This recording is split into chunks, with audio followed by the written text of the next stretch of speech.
Good morning students, आज हम पढ़ेंगे अनसर्टेनिटी प्रिंसिपल।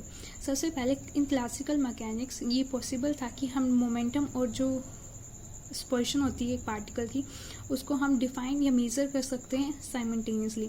बट आगे हमें पता चला कि ये सिर्फ मैक्रो साइज़ के लिए पॉसिबल है, मीन्स लार्ज ऑब्जेक्ट्स के लिए, बट माइक्रो के डायमेंशंस वाले ऑब्जेक्ट्स के लिए पॉसिबल नहीं है। तो अकॉर्डिंग फिर हमने क्वांटम मैकेनिक्स को यूज़ करके इनके बिहेवियर को फाइंड आउट करने की कोशिश करी, किसके, माइक्रो की। इन दिस पार्टिकल को हमने रिप्रेजेंट किया एज अ वेव पैकेट्स के लिए, जो कि ग्रुप वेलोसिटी से मूव करते हैं ना। जो कि पार्टिकल्स हैं वो उनकी पोजीशंस कहाँ होगी, वेव पैकेट में होगी। अब again the velocity and the momentum of a particle wave packets is also uncertain as velocity spread हो जाती है। तो इससे हमें फाइंड आउट हुआ कि it is impossible to find out the correct position and momentum of a particle simultaneously. इसी को हम अनसर्टेनिटी प्रिंसिपल कहते हैं। दैट इज स्टेटमेंट क्या है, this principle state that it is impossible to measure precisely and simultaneously the position and the momentum of a particle.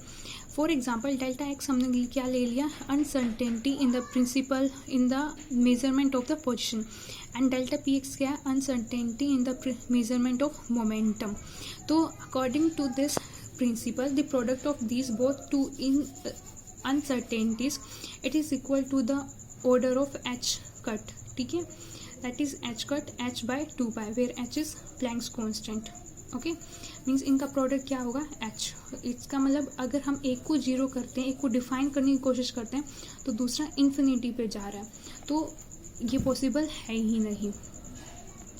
फिर ऐसे ही हम एक डिफाइन करते हैं time energy uncertainty relation, means time में इतना अनसर्टेन आ रहा है और डेल्टा टी टाइम में इतना, एनर्जी में इतना है, तो वो भी किसके इक्वल रहेगा, मतलब इक्वल रहेगा एच कट के।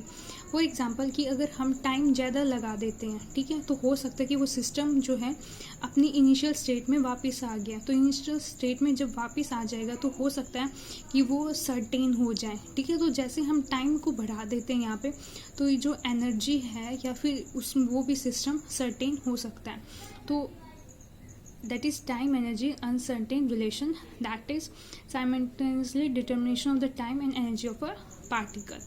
So जब longer stay in a state, मतलब हम जब टाइम बढ़ा देंगे, the energy will be more well defined, तो एनर्जी क्या हो जाएगी, more well defined हो जाएगी। Thank you.